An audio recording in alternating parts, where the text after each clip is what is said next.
ఏ సాహిత్యాన్ని తీసుకొచ్చినావు? రాచరికం కత్తి మీద నెత్తుర్లాహారమా, దొరవారి గడులల్లో నలిగిలిపోయిన న్యాయమా, ఆంధ్ర వలస తూటాలకు ఆరిపోయిన ప్రాణమా అని ఎందుకు జరిగిందనే చరిత్ర డిస్కస్ చేయి. 10 ఏళ్ల తర్వాత ఇది ఒక విరోచితమైన స్ట్రగుల్ తర్వాత పుట్టినటువంటి బిడ్డ నా తెలంగాణ రాష్ట్రం అనేది. అటువంటి సాహిత్యాల మీద దాని ఇంకా గతం ఏమున్నది చెప్పు దాన్ని. నువ్వు ఇప్పుడు వీళ్ళు రాసిరని చెప్పని వింటున్నావు కదా. జానపద జనజీవన జావలీలు జాలువార కవిగాయక వైతాళిక కలలా మంజీరాలు, జాతిని జాగృతపరిచే గీతాల జనజాతర. నువ్వే పెట్టుకుని నీ పాటలనే ఉన్నది కదా, రాసిన కూడా ఆడనే ఉన్నాడు కదా. మరి ఏవి నీ జానపదాలు ఏవి ఏడ కనబడుతున్నాయి? కవిగాయక వైతాళిక ఎంతమంది వైతాళికులు ఉన్నారు? ఇవన్నీ వాటి కావాలి కదా. నీ బొడ్డమ్మేంది, నీ పోషమ్మేంది, నీ మైసమ్మేంది, నీ గ్రామీణ ప్రాంతాలు ఏంటి, వాళ్ళ జీవితాల మీద పెట్టాలి. నువ్వు ఆ పాట పాడి నువ్వు ఆస్కారాన్ని తీసుకొచ్చి మ్యూజిక్ కొట్టించినావు, గది కాదు కదా. నీ సాహిత్యం ఏమున్నది ఆడ?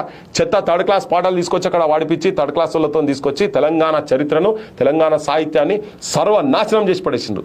నాకైతే అది బాగా చాలా మంది బయట కూడా ఉంటుంది. ఎటువంటి పోరాట రూపాలబ్బా, ఎటువంటి దాంట్లో కృష్ణ గోదావరులు కుడియడమ పారగా, గోల్కొండ తలపైన కిరీటమై మెరువగా, త్రిలింగాల నేల తెలంగాణమై, భరతమాతానుదుర సింధూరమై.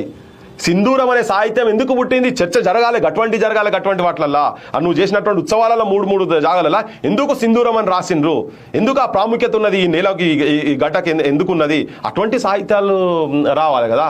ఎందుకు కథనాన శత్రువుల కుత్తుకల నవలీల ముత్తరించిన బలోన్మత్తులేలిన